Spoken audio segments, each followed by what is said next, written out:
We're going to talk to you briefly here about who you are, the origin of that which you see in your physical body. Your origin is vibration. You came into this time-space reality from non-physical. Now that's easy for you to figure out because you've been thinking about dead or alive. You've been thinking about heaven. You've been thinking about non-physical. And we want you to understand that you are always consciousness, which means you are an eternal being. And that non-physical consciousness existed long before the consciousness of you in this personality that you know as you. But here's the thing that most humans don't remember. Even after a part of the consciousness that was you before your birth into this body, even before that consciousness took form and shape in this physical body, that non-physical energy understood why you were coming forth, who you were, who you are. That non-physical energy understood that there is no separation, no way of separating the non-physical from the physical. So the non-physical vantage point that you held before you decided to come into this body understood that in your body you would be an extension of this source energy. An extension, not an either or, an extension. You understood that a part of your consciousness would be present in the personality that you know as you, but the larger part of that consciousness would remain non-physically focused. You knew that non-physically you would project part of that awareness forward, just like here you are in this room today, but it surely does not represent all that you are. You're here attending the seminar, but you are so much more in this physical personality. And so as you are here in this physical body, you are so much more also. Now that you are here in this physical body, you have, if you will consciously think about it, a relationship that is perceivable between the physical aspect of you and the non-physical aspect of you. And the reason you can perceive these two vibrational attitudes is because you have emotions that indicate your relationship between you and you. Now, we talk about you and you because we want you to understand who you really are. But our ultimate desire is that you will come, even as a result of the time that we spend together here today, to understand that you and you are you, and that there is no reason to separate the non-physical you from the physical you. In fact, the non-physical you never separates you from you. So here you are in this physical body. And let's say you're banging around in some contrast. And as you're living that contrast, you wisely deduct or conclude that there is an unwanted aspect to what you are perceiving. And in the moment that you focus your attention upon what is not wanted, you also simultaneously offer a vibrational rocket that is focused upon what you do want. In other words, you cannot for a moment poke around at a problem, bringing the problem into greater and greater focus. You know how it is. The more you talk about it, the more information you get about it, the bigger it gets, the easier it is to see, the more others join you. In other words, you poke around at a problem, it is going to expand. Law of attraction says that it must. But the good news is, at the same time this problem is expanding, an equivalent solution is expanding too. But you can't set your radio dial frequency to the problem and the solution at the same time. So while your dial's set on the problem, you are expanding the universe, because the more you know what you don't want, the more what you do want is formed. That's why wellness expands because of attention to illness. That's why economy expands because of attention to shortage. In other words, you just can't be part of the problem without being part of the solution at the same time. The evolution of all species is about this other side of the wave. The wave, did you hear us? Every particle of the universe contains within it wanted and unwanted, equal parts of it. So the more you focus, the more you cause an expansion of the universe.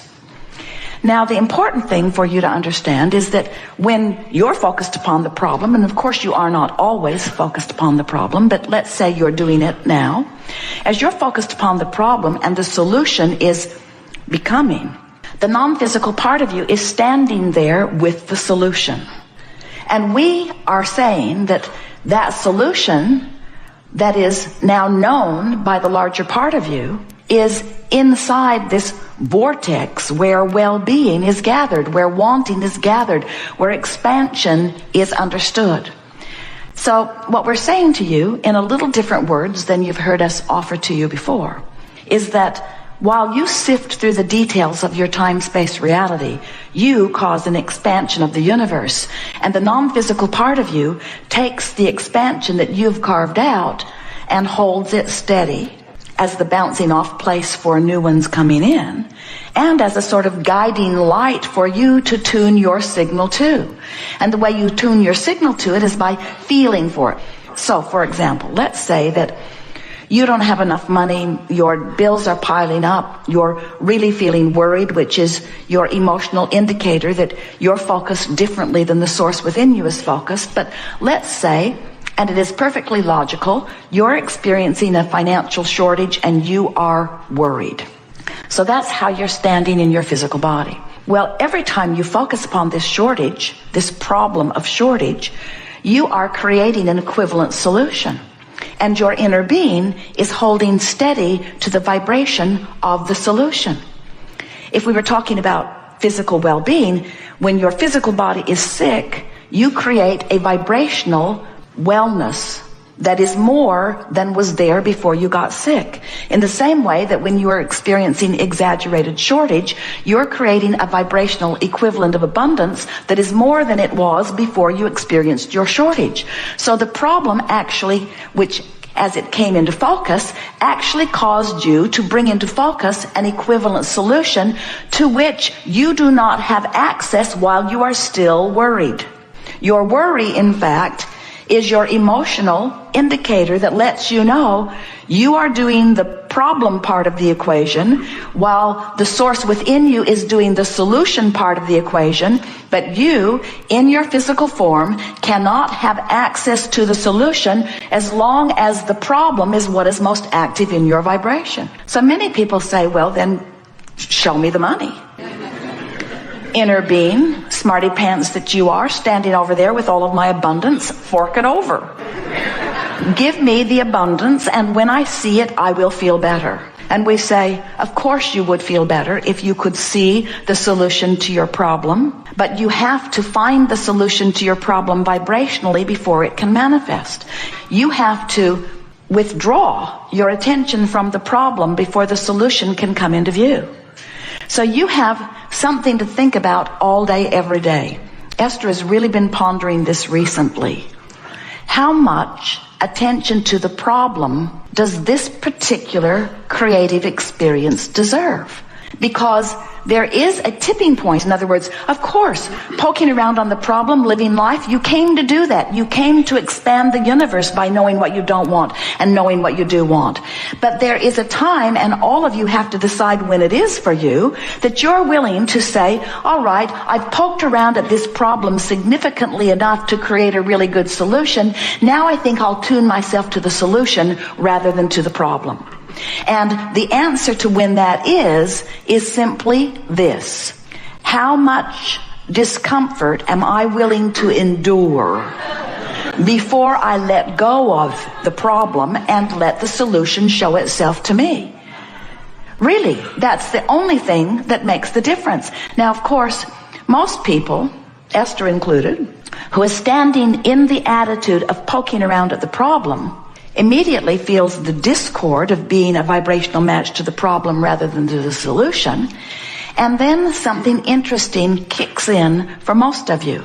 Because you now don't feel good, it feels like you should explain why you don't feel good and how bad it is that you don't feel good and whose fault it is that you don't feel good. In other words, you begin to justify your discordant relationship with who you are by hammering longer at what's wrong with this. Esther, over the years, has said things to us such as, well, it's true, as if that is any kind of criteria to use. In other words, it's true, this thing I'm using to make myself miserable and keep myself from the solution that I have already created.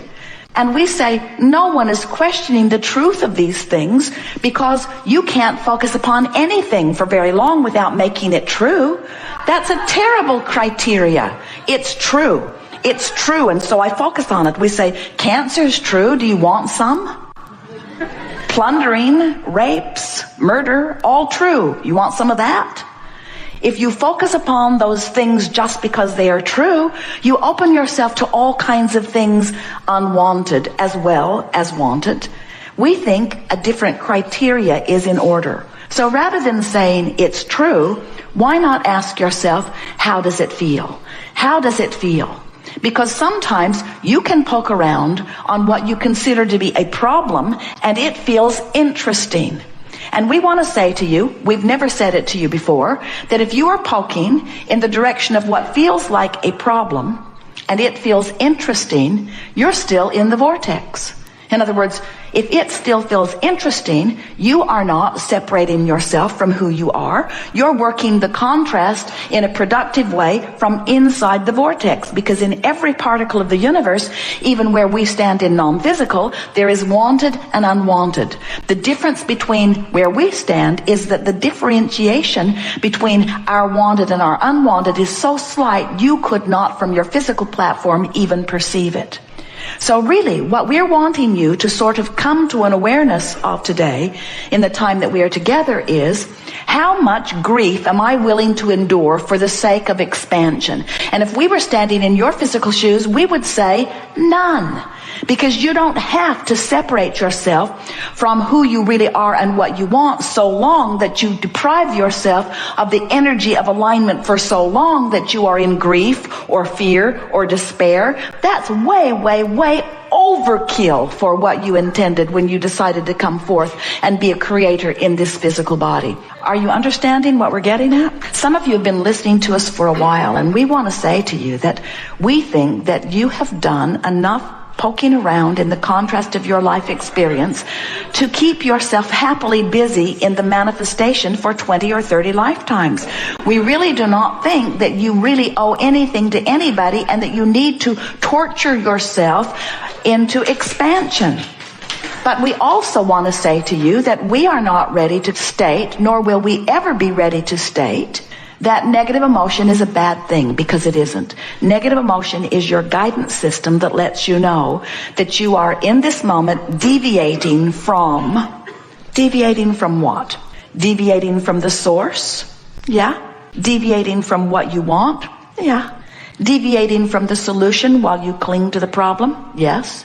Deviating from the answer while you ramp up the question more? Yes. But the true deviation that we want you to be aware of is deviating from the expanded version of you. It's like life has caused you to vibrationally move forward into this vortex, and we'll talk more about what this vortex thing is, into this vortex, but you, for reasons of your own, and usually only intimately known by you, for reasons of your own, you are choosing to hold yourself back from the expanded version of you. And we want to proclaim in a way that you will always remember that every negative emotion that you feel, no matter how great or slight it seems in the moment that you are feeling it, every negative emotion means the same thing. You expanded, but you in your physical body aren't going with the expansion, not right now anyway. And the reason you're not going is usually because you'd rather be right than feel good.